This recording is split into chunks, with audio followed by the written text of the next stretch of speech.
नमस्कार दोस्तों, मेरा नाम है आकाश और स्वागत है आपका इस यूट्यूब चैनल में। तो आज के वीडियो में हम जानेंगे कि एक इनकम स्टेटमेंट को हमें कैसे पढ़ना चाहिए और इनकम स्टेटमेंट से हमें क्या-क्या इन्फॉर्मेशन मिलती है। तो आप में से जो ये नहीं जानते कि इनकम स्टेटमेंट क्या होती है, तो इनकम स्टेटमेंट एक फाइनेंशियल स्टेटमेंट होती है जो कि कंपनी इश्यू करती है, जिसमें कंपनी अपनी इनकम और अपने एक्सपेंसेस के बारे में इन्फॉर्मेशन देती है। तो आज के वीडियो में मैं आपको बताऊँगा कि जो इनकम स्टेटमेंट है उसमें क्या इन्फॉर्मेशन होती है और कैसे हमें उसे पढ़ना चाहिए, क्योंकि जो इनकम स्टेटमेंट है वो सिर्फ आप इनकम स्टेटमेंट देख के किसी भी कंपनी में इन्वेस्ट करने का डिसीजन नहीं बना सकते, क्योंकि इनकम स्टेटमेंट के अलावा भी दो और काफी इंपॉर्टेंट फाइनेंशियल स्टेटमेंट्स होती है जो कि बैलेंस शीट और कैश फ्लो स्टेटमेंट होती है। तो इसके बाद में आपके लिए बैलेंस शीट पे और कैश फ्लो स्टेटमेंट के एनालिसिस पे भी वीडियो बनाऊंगा, लेकिन सबसे पहले आज के वीडियो में हम जानेंगे कि इनकम स्टेटमेंट को हमें कैसे पढ़ना चाहिए और क्या क्या इन्फॉर्मेशन हमें इनकम स्टेटमेंट से मिलती है। लेकिन वीडियो शुरू करने से पहले अगर आप इस चैनल पे पहली बार आए हैं और अगर आपने अभी तक चैनल को सब्सक्राइब नहीं किया है तो चैनल को सब्सक्राइब कर दीजिए, क्योंकि यहाँ पे आपको मिलता रहेगा बहुत सा वैल्यूएबल कंटेंट, जिससे कि आप सीखेंगे कि कैसे बने एक स्मार्ट इन्वेस्टर। तो चलिए सीधा चलते हैं हमारे आज के वीडियो की तरफ, जिसमें मैं आपको बताऊंगा कि कैसे हम एक इनकम स्टेटमेंट को हमें एनालाइज करना चाहिए, क्योंकि इनकम स्टेटमेंट में जो है वो कैश एक्सपेंसेस और नॉन कैश एक्सपेंसेस दोनों होते हैं। तो सिर्फ आप इनकम स्टेटमेंट देख के किसी भी कंपनी का बता नहीं सकते कि कंपनी का अच्छी है या कंपनी खराब है, क्योंकि कई बार क्या होता है कि हो सकता है कि डेप्रिसिएशन या नॉन कैश एक्सपेंसेस की वजह से जो इनकम स्टेटमेंट है उसमें नेट प्रॉफिट की जगह कंपनी नेट लॉस रिपोर्ट कर रही हो, लेकिन कंपनी का जो कैश फ्लो है वो पॉजिटिव हो। तो ऐसे सिचुएशन में हमें सिर्फ इनकम स्टेटमेंट पूरी इन्फॉर्मेशन नहीं देगा, उसके अलावा हमें कैश फ्लो स्टेटमेंट और बैलेंस शीट भी देखनी पड़ेगी। लेकिन आज मैं आपको बताऊंगा कि इनकम स्टेटमेंट को कैसे एनालाइज करते हैं, और बाकी के जो दो इंपॉर्टेंट फाइनेंशियल स्टेटमेंट है यानी कि बैलेंस शीट और कैश फ्लो स्टेटमेंट, उसकी हम बात आने वाली वीडियो में करेंगे, जो कि मैं बहुत जल्द आपके लिए लेके आऊंगा इस चैनल पे। और इसीलिए आप सब्सक्राइब कर लीजिए इस चैनल को, क्योंकि जब भी वो वीडियो आए आप उसे मिस ना करें, और आप जान सकेंगे कि कैसे एक इनकम स्टेटमेंट, एक बैलेंस शीट और एक कैश फ्लो स्टेटमेंट को हम एनालाइज करते हैं। तो चलिए शुरू करते हैं हमारा आज का वीडियो। तो चलिए हम शुरू करते हैं हमारा आज का वीडियो। आप सबसे पहले मैं आपको दिखाता हूँ, यहाँ पे हम शुरू करते हैं जॉकी यानी कि पेज इंडस्ट्रीज जो है उसकी इनकम स्टेटमेंट से हम शुरू करते हैं। ये अगर हम पेज इंडस्ट्री का, ये देखिए, तो कुछ इस तरह से होती है हमारी जो इनकम स्टेटमेंट है, यानी कि statement of profit and loss. तो ये होती है हमारी इनकम स्टेटमेंट, जिसमें कि सबसे पहले कंपनीज रिपोर्ट करती है इनकम, जिसमें कंपनी की जो रेवेन्यू फ्रॉम ऑपरेशन और अदर इनकम दोनों से इंक्लूडेड, यानी कि रेवेन्यू फ्रॉम ऑपरेशन तो वो हो गया जो कंपनी का जो कामकाजी मुनाफा है, यानी कि जैसे पेज इंडस्ट्रीज की अगर हम बात करें तो कितने अपेरल इन्होंने बेचे, कितने अंडरवियर्स बेचे, कितनी टी शर्ट्स बेची, या जो भी ये प्रोडक्ट बनाते हैं वो कितना बेचा, वो सब आता है रेवेन्यू फ्रॉम ऑपरेशन में। और उसके बाद अदर इनकम में कई बार हो सकता है कंपनी ने कुछ मे बी कोई बैंक में एफडी की हो या कुछ भी किया हो, तो वहां से कंपनी को जो इनकम आई हो वो अदर इनकम में आती है। और अगर आपको डिटेल में देखना है तो आप यहाँ पे देखिए नोट नंबर 23 में आपको ये डिटेल में इसका ब्रेकडाउन मिल जाएगा कि अदर इनकम में क्या क्या चीजें इंक्लूडेड है। उससे पहले आप यहाँ पे एक चीज और देखें कि कंपनी के जो फिगर्स है वो किस अमाउंट में है। ये देखिए, all amounts are in Indian rupees million, यानी कि ये करोड़ में नहीं है अमाउंट, ये मिलियंस में है। यानी कि 1 मिलियन जो वो रुपीज हो गया वो हो गया 10 लाख रुपया। तो ये देखिए अब 10 लाख, 1 करोड़, 10 करोड़, 100 करोड़, 1000 करोड़, यानी कि 4788 करोड़ का रेवेन्यू है कंपनी का ऑपरेशन से। और उसके बाद जो टोटल इनकम है वो है लगभग 4803 करोड़ रुपया। तो इस तरह आपको देखना है। उसके बाद अगर आप इनकम के बाद हम देखें तो एक्सपेंसेस का कॉलम आता है, जिसमें जो जितनी भी लागत लगी है कंपनी की वो प्रोडक्ट बनाने में, वो उसका जो कॉस्ट है वो यहाँ पे आता है। उसके बाद और भी जो परचेज रिलेटेड में भी जो पैकेजिंग मटेरियल परचेज किया कंपनी ने, वो सारी चीजों का जो एक्सपेंसेस है वो इस सेक्शन में आते हैं।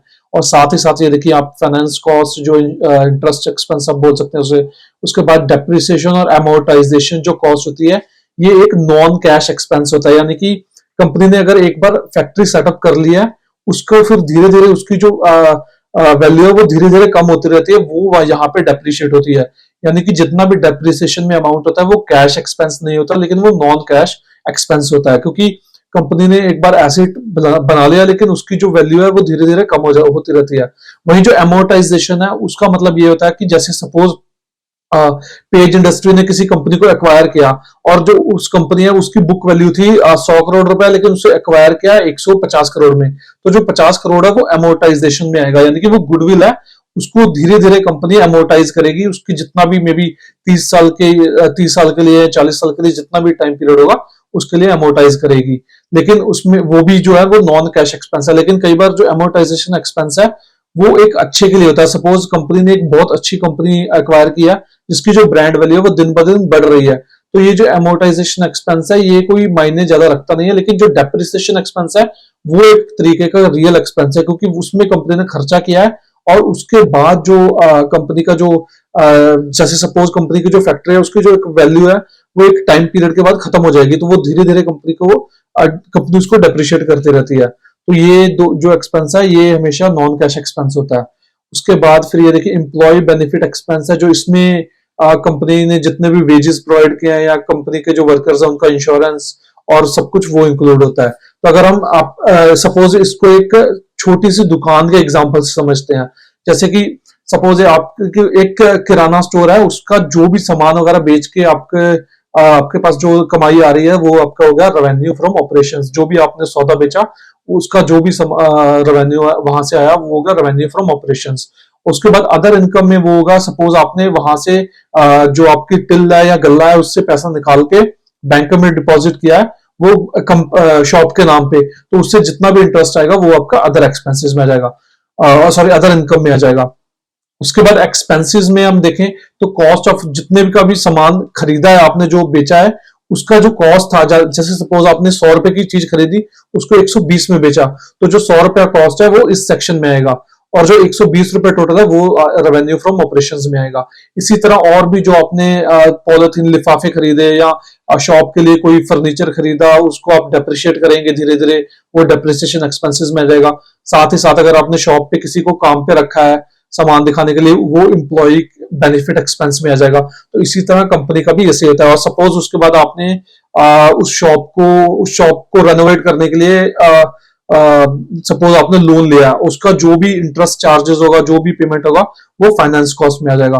और अदर एक्सपेंसेस में कई सारी चीजें रहेंगी। सपोज आपका कोई शॉप में मे बी कोई लीकेज था, आपने उसको रिपेयर करवाया उस साल, उसके बाद कुछ और ऐसा छोटा मोटा प्रॉब्लम आ गया, कोई इलेक्ट्रिकल फॉल्ट था उसका प्रॉब्लम था, तो वो सब अदर एक्सपेंसेस में आ जाएगा। या फिर आपने किसी को सामान घर पे पहुंचाया उसका जो एक्सपेंस है वो अदर एक्सपेंस में आ जाएगा। तो ऐसे ही आपको टोटल एक्सपेंस यहाँ पे आ जाएगा। तो अब आप पेज इंडस्ट्रीज का अगर हम देखें तो 4803 करोड़ का इनका टोटल रेवेन्यू है 2023 का। उसके बाद उसमें से टोटल जो एक्सपेंस है उसमें एम्प्लॉय एक्सपेंस, डेप्रिसिएशन है, कॉस्ट और फाइनेंस कॉस्ट कंपनी का और जो रॉ मटेरियल है उसका कॉस्ट मिला के है 4045 करोड़ रुपया। और जो कंपनी का प्रॉफिट बिफोर टैक्स बनता है वो है 758 करोड़ रुपीज। उसके बाद फिर कंपनी उसमें से जो टैक्सेस कंपनी के करंट टैक्सेस कटते हैं, तो ये देखिए आप यहाँ पे हमें प्रॉफिट बिफोर टैक्स मिल जाता है 758 करोड़ का। और उसके बाद यहाँ पे उसमें से जितना भी करंट पीरियड का टैक्स है जो कि 187 करोड़ है। उसके बाद जो डेफर्ड टैक्स क्रेडिट, इसका मतलब ये है कि कंपनी को हो सकता है पहले कोई किसी तरीके की सब्सिडी मिली हो जो कि कैरी फॉरवर्ड हुई हो, तो वो यहाँ पे कंपनी उसमें से माइनस करेगी। उसके बाद ये देखिए tax pertaining from earlier period, तो ये भी कुछ अर्लियर पीरियड से मे बी कोई टैक्स देने वाला हो या कोई डिस्प्यूट चल रहा हो उसका आउटकम आया हो, तो यहाँ पे उसका पेमेंट करना या उसका जो रिफंड मिलना है वो यहाँ पे आपको दिख जाएगा। उसके बाद कंपनी के जो टोटल टैक्स एक्सपेंसेस है वो है 186 करोड़ के और जो profit after tax for the year है वो है 571 करोड़ का। उसके बाद अदर कॉम्प्रिहेंसिव इनकम में कंपनी के कुछ जो भी may be remeasurement gain on defined benefit plans, यानी कोई इनकम टैक्स का जो कोई बेनिफिट मिला हो छोटा मोटा, वो गेन यहाँ पे आपको देखने को मिलेगा। और उसके बाद कंपनी का जो total comprehensive year net of taxes after all expenses है 572 करोड़ की। तो उसके बाद फिर कंपनी यहाँ पे आपको एंड में अर्निंग पर शेयर का ब्रेकआउट भी देती है जिसमें कि बेसिक अर्निंग पर शेयर और डाइल्यूटेड अर्निंग पर शेयर। तो इसका क्या मतलब होता है ये मैं आपको बताता हूँ कि बेसिक अर्निंग पर शेयर में सपोज कंपनी के 100 करोड़ शेयर आउटस्टैंडिंग है और कंपनी ने यहाँ पे प्रॉफिट किया 572 करोड़ का। ये मैं पेज इंडस्ट्रीज की बात नहीं कर रहा, मैं इन जनरल किसी भी वैसे एग्जांपल दे रहा हूँ आपको कि जैसे सपोज 100 करोड़ के किसी कंपनी के आउटस्टैंडिंग शेयर्स हैं और कंपनी ने प्रॉफिट किया 1000 करोड़ का, तो कंपनी का जो पर शेयर अर्निंग हो गई वो हो गई 10 रुपया। उसके बाद अगर आप सपोज करें कंपनी ने डाइल्यूट किए अपने शेयर्स, यानी कि स्टॉक ऑप्शंस दिए या कुछ दिए, और वो जो 100 करोड़ के शेयर थे वो बढ़ के 110 करोड़ हो गए। तो अगर आप जब 110 करोड़ को आप 1,000 करोड़ से डिवाइड करोगे तो जो आंसर आएगा वो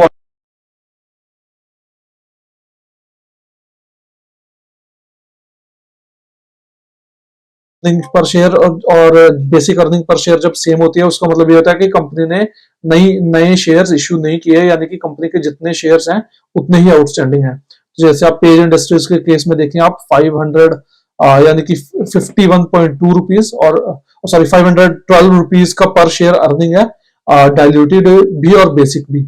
और उसके बाद अगर आपको इसमें से कुछ समझ नहीं आ रहा, जैसे कि अदर एक्सपेंसेस हो गए या फिर अदर इनकम हो गई, तो इसको अगर आप डिटेल में पढ़ना चाहते हैं तो कंपनी अपने नोट्स में इनके बारे में इंफॉर्मेशन देती है। उसके उसमें कंपनी डिटेल में बताती है कि इनमें क्या क्या एक्सपेंसेस या क्या कौन कौन से तरीके की इनकम इंक्लूडेड है। जैसे कि ये देखिए नोट नंबर 23 में आपको अदर इनकम के बारे में इंफॉर्मेशन मिल जाएगी, वहीं नोट नंबर 30 में आपको अदर एक्सपेंसेस के बारे में इंफॉर्मेशन मिल जाएगी, और ऐसी फाइनेंस कॉस्ट के बारे में आपको नोट 29 में इंफॉर्मेशन मिल जाएगी। और उसके अलावा ये देखिए आप इंक्रीज और डिक्रीज इन इन्वेंट्रीज के बारे में आपको नोट नंबर 26 में इंफॉर्मेशन मिल जाएगी, और ऐसे ही आपको टैक्स की इंफॉर्मेशन नोट नंबर 31 में मिल जाएगी। इसी तरह अगर हम देखें एक आधी और कंपनी का अगर हम उसका देखें, अगर हम बात करें पीआई इंडस्ट्रीज की, तो ये अगर हम देखें यहाँ पे पीआई इंडस्ट्रीज की ये देखिए, तो इसी तरह हमको पीआई इंडस्ट्रीज की जो statement of profit and loss है वो भी यहाँ पे मिल जाएगी। उसके बाद ये देखिए, ये हमेशा पहले पढ़े कि all amounts are in million rupees. कई बार कंपनी ने ये करोड़ में दिए होते हैं, कई बार ये लैक्स में दिए होते हैं, तो ये आपको एक बार पहले देख लेना चाहिए। उसके बाद आपको यहाँ पे ये देखिए, इसमें भी पीआई इंडस्ट्रीज में रेवेन्यू फ्रॉम ऑपरेशन उन्होंने दिया है सारा। उसके बाद अदर इनकम, उसके बाद यहाँ पे टोटल इनकम कंपनी की बनती है 6,429 करोड़ रुपीज। ऐसे ही आपको यहाँ पे देखिए एक्सपेंसेस का ब्रेकआउट मिल जाएगा, जिसमें cost of material consumed, purchase of stock in trade, इसको मतलब कि कंपनी ने जितना भी रॉ मटेरियल खरीदा है काइंड ऑफ करंट पीरियड में वो, उसके बाद employee benefit expenses, changes in inventories, depreciation and amortisation and finance cost, other expenses. ये देखिए आप सेम उसी तरह इनकम स्टेटमेंट है, लेकिन कुछ कंपनीज की कोई कुछ डिफरेंट चार्जेस होते हैं, कई बार जैसे बैंकिंग में थोड़े डिफरेंट होते हैं, तो वो आपको यहाँ पे मिलने हैं, क्योंकि बैंकिंग में कई बार प्रोविजन बनाया होता है कंपनी ने। उसके बाद फिर कंपनी ग्रॉस एनपीएस वगैरह की इन्फॉर्मेशन वगैरह भी यहाँ पे देती है। और उसके बाद ये देखिए आप यहाँ पे पीआई इंडस्ट्रीज का अगर आप देखें प्रॉफिट बिफोर टैक्स, उसके बाद इनकम टैक्स एक्सपेंसेस, इसी तरह यहाँ पे आप देखें नोट्स, कंपनी ने बताया कि अगर आपको कोई डिटेल ब्रेकआउट चाहिए तो आप उनके नोट्स में जाके देख सकते हैं। जैसे कि यहाँ पे अदर इनकम आप नोट नंबर 20 में देख सकते हैं, रेवेन्यू फ्रॉम ऑपरेशन का नोट नंबर 19 में देख सकते हैं। तो इसी तरह आप अगर आपको कुछ यहाँ पे समझ नहीं आता तो आप उस नोट में जाके उसको डिटेल में देख सकते हैं। उसी तरह आप यहाँ पे देखिए अर्निंग पर शेयर का बेसिक और डाइल्यूटेड इन्होंने भी प्रोवाइड किया है, तो ये जो कि सेम है, यानी कि कंपनी ने अपने जो शेयर्स है उनको डाइल्यूट नहीं किया, जो कि एक अच्छी बात है। तो ये सब आपको इन्फॉर्मेशन यहाँ पे मिल जाती है। अब उसके बाद अब मैं आपको दिखाता हूँ कि अगर आप स्क्रीनर से किसी कंपनी का इनकम स्टेटमेंट पढ़ रहे हैं तो वहां पे आपको किस तरह से इनकम स्टेटमेंट देखने को मिलेगा। तो हम सीधा चलते हैं अपने स्क्रीनर के तरफ। तो ये देखिए आप पेज इंडस्ट्रीज यहाँ पे मैंने खोला हुआ है। तो अगर हम देखें इसकी पेज इंडस्ट्रीज की, तो यहाँ पे प्रॉफिट एंड लॉस स्टेटमेंट जो ईयरली है उसमें हमें जाना है। यहाँ पे क्वार्टरली भी आपको इन्फॉर्मेशन मिल जाएगी स्क्रीनर पे, लेकिन हमको यहाँ पे अभी देखना है कि ईयरली कंपनी का जो प्रॉफिट एंड लॉस स्टेटमेंट है वो यहाँ पे किस तरह बताया है। तो यहाँ पे जैसे देखिए सेल्स सेपरेट भी है, यानी कि जो रेवेन्यू से ऑपरेशन है, रेवेन्यू सॉरी जो रेवेन्यू फ्रॉम ऑपरेशंस है वो यहाँ पे सेपरेट दिया हुआ है। वही जो अदर इनकम है उसको सेपरेट तरीके से ब्रेकआउट करके दिया हुआ है। उसी के साथ जो एक्सपेंसेस है उसमें भी यहाँ पे जो डेप्रिसिएशन और इंटरेस्ट एक्सपेंस है वो सेपरेट दिखाया हुआ है। जैसे कि कंपनी की बैलेंस शीट में सब कुछ एक्सपेंसेस के अंडर था, तो यहाँ पे ये दो चीजें सेपरेट दिखाई हुई हैं। तो ये आपके लिए इजी भी हो सकता है, लेकिन अगर आपको ज्यादा अच्छे तरीके से इंफॉर्मेशन चाहिए तो आपको हमेशा कंपनी के एनुअल रिपोर्ट में जाके उसकी जो statement of profit and loss है वो ही पढ़नी चाहिए। क्योंकि यहाँ पे अगर आप देखें तो अर्निंग पर शेयर सिर्फ एक ही तरीके का दिया हुआ है। ये देखिए आप अर्निंग पर शेयर जो है यहाँ पे, जैसे वहां पे हमने देखा 512 रुपीज बेसिक और डाइल्यूटेड उन्होंने अलग अलग दिया था, लेकिन यहाँ पे उन्होंने सिर्फ एक ही दिया है। अब ये पता नहीं बेसिक है कि डाइल्यूटेड है, क्योंकि यहाँ पे क्योंकि पेज इंडस्ट्री जो है उनका उसका बेसिक भी सेम था और डाइल्यूटेड भी सेम था, तो यहाँ पे हमको पता है। लेकिन अगर कोई कंपनी डाइल्यूट कर रही है तो आपको पता नहीं है कि यहाँ पे वो कौन सा अर्निंग पर शेयर दिखाया जाता है। उसी के साथ ये देखिए आपका कंपनी को डिविडेंड पे आउट भी, यानी कि कंपनी ने 571 करोड़ में से लगभग 50% जो है वो अपने शेयर होल्डर को as a dividend pay out किया हुआ है। उसके साथ साथ आपको स्क्रीनर पे यहाँ पे देखिए जो ऑपरेटिंग मार्जिन है वो भी पता चल जाते हैं। और एक और अच्छी बात यह है स्क्रीनर में देखने की आपको कि एक शॉर्ट लिस्ट मिल जाती है, पिछले 10 साल का आपको आइडिया लग जाता है कि ट्रेंड क्या है कंपनी में।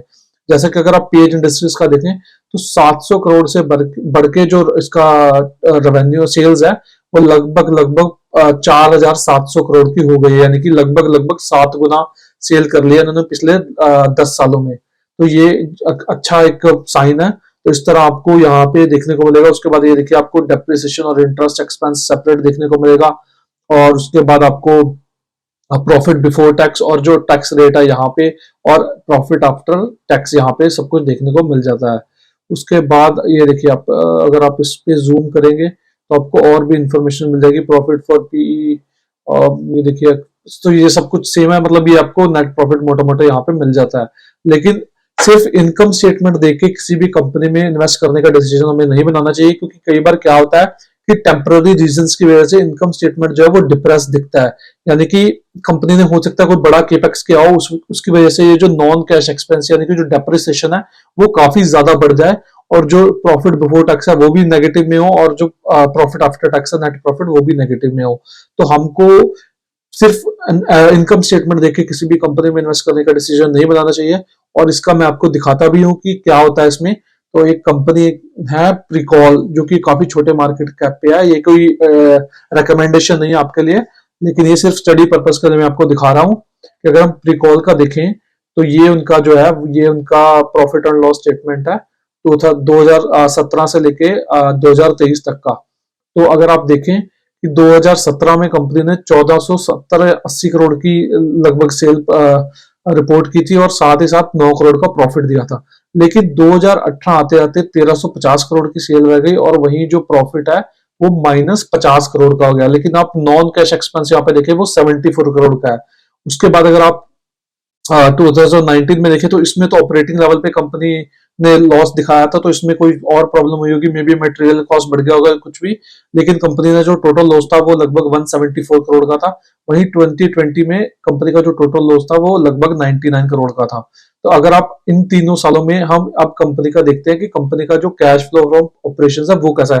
लेकिन उससे पहले आप देखें कि अचानक 99 करोड़ का लॉस करते करते कंपनी ने नेक्स्ट ईयर 42 करोड़ का प्रॉफिट दिखाया।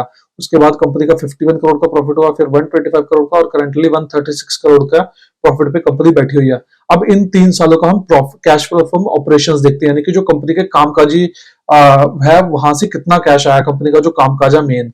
तो अब देखें यहाँ पे कंपनी ने नेट प्रॉफिट तो माइनस में दिखाया, लेकिन कंपनी का ये देखिए आप डेप्रिसिएशन बढ़ता जा रहा है, क्योंकि कंपनी नया केपेक्स कर रही होगी, कोई प्लांट लगाया कंपनी ने, या कोई मशीनरी बाय की है, या एग्जिस्टिंग प्लांट है जो उसको एक्सपेंड किया। तो ये देखिए उस वजह से कंपनी का जो P&L स्टेटमेंट है, यानी कि प्रॉफिट एंड लॉस या फिर इनकम स्टेटमेंट, वो काफी ज्यादा डिप्रेस्ड है। तो अब यहाँ पे अगर हम इन तीनों सालों का ये देखिए आप सॉरी ये देखिए cash flow from operating activities. यहाँ पे आप देखिए कैश फ्लो फ्रॉम, यहाँ पे 50 करोड़ का लॉस के बावजूद 95 करोड़ का पॉजिटिव था cash flow from operating activities. उसके बाद यहाँ पे देखिए अगले साल -174 करोड़ का लॉस होने के बावजूद 44 करोड़ का पॉजिटिव था cash flow from operating activities. वही 2020 में लगभग 100 करोड़ का लॉस होने के बावजूद 151 करोड़ का पॉजिटिव था cash flow from operating activities में। इसका मतलब यह है कि कंपनी काइंड ऑफ उधार पे खरीद के कैश में बेच रही थी, यानी कि कंपनी के पास कैश पहले आ रहा था, और कंपनी जो अपने जिनको कंपनी ने अपने सप्लायर्स को पे करना है उनको कंपनी लेट पे कर रही थी। ये काइंड ऑफ कंपनी के पास एक काइंड ऑफ प्राइसिंग पावर भी आप कह सकते हैं। तो अब इसके बाद अब इन 3 सालों में अगर अब हम शेयर प्राइस का मूवमेंट देखें, अब इन सारे पिछले 5 से 7 साल का कंपनी का, तो यहाँ पे अगर आप देखें तो 2017 में कंपनी पॉजिटिव था जो प्रॉफिट, तो कंपनी 70 रुपए से बढ़ के 120 रुपए के आसपास कंपनी का शेयर चला गया, टॉप आउट किया 2018 में। जब कंपनी ने लॉस शो किया तो कंपनी का धीरे धीरे जो शेयर प्राइस है वो गिर के वहां से 120 से कंपनी का लॉस जो है वो सॉरी शेयर प्राइस जो है वो 20 रुपीज रह गया, क्योंकि कंपनी ने लॉस दिखाया था। लेकिन जिन्होंने सेकंड लेवल एनालिसिस की थी, यानी कि कंपनी का जो cash flow from operating activities है वो तो नहीं इंपेक्टेड हुआ, या कंपनी का जिन्होंने एनुअल रिपोर्ट पढ़ा होगा, या कंपनी का क्या रीजन था कि कंपनी ने एकदम इतना लॉस दिखाया, अगर किसी को रीजन पता होगा, किसी ने अच्छे से उसकी एनालिसिस की होगी, तो उसने यहाँ पे अपना शेयर बेचा नहीं होगा बल्कि और खरीदा होगा। क्योंकि यहाँ पे देखिए कंपनी टर्न अराउंड कर गई और वहां से कंपनी का 20 रुपए से जो शेयर है वो बढ़ के आज 300 से ऊपर पहुंच गया है। तो ये इसलिए इसलिए सिर्फ इनकम स्टेटमेंट देख के आपको किसी भी कंपनी में आप बाय या सेल का डिसीजन कभी भी नहीं बनाना चाहिए। आपको हमेशा फर्दर एनालिसिस करनी चाहिए कि अगर कंपनी लॉस दिखा रही है तो उसका नॉन कैश एक्सपेंस कितना है उसमें से, और उसके बाद उसका जो कैश फ्रॉम ऑपरेटिंग एक्टिविटीज है वो कितना है। और वहीं अगर कोई ऐसी कंपनी है जिसका यहाँ पे प्रॉफिट तो बहुत अच्छा है, लेकिन जो cash flow from operating activities है वो नेगेटिव में है, उससे भी आपको दूर रहना है। क्योंकि उसमें क्या है कि कंपनी काइंड ऑफ उधार पे बेच रही है, यानी कि कंपनी हो सकता है टेम्पररी सेल बढ़ाने के लिए कंपनी अपने कस्टमर्स को उधार पे सामान बेच रही हो, या फिर काफी लीनियंट हो जो उधार देने के टर्म्स में, तो ऐसी कंपनी भी लॉन्ग टर्म में सर्वाइव नहीं कर सकती। तो आपको फर्दर एनालिसिस हमेशा करना है। लेकिन मैं उम्मीद करता हूं कि आज के वीडियो देखने के बाद आपको समझ आया होगा कि एक इनकम स्टेटमेंट को हम कैसे पढ़ते हैं, और उसके साथ ही साथ हम इनकम स्टेटमेंट और कैश फ्लो स्टेटमेंट को किस तरह से कनेक्ट भी कर सकते हैं। तो अगर आपको वीडियो अच्छा लगा तो वीडियो को लाइक जरूर कीजिएगा और चैनल को सब्सक्राइब करना ना भूलें, क्योंकि यहाँ पे आपको मिलता रहेगा बहुत सा वैल्यूएबल कंटेंट, जिससे कि आप सीखेंगे कि कैसे बने एक स्मार्ट इन्वेस्टर। तो चलिए अब बहुत जल्द मुलाकात होगी एक और वीडियो के साथ। तब तक के लिए रखें अपना बहुत सा ख्याल, और चैनल को सब्सक्राइब करना ना भूलें, और अगर आपको वीडियो अच्छा लगा तो वीडियो को लाइक करना भी ना भूलें।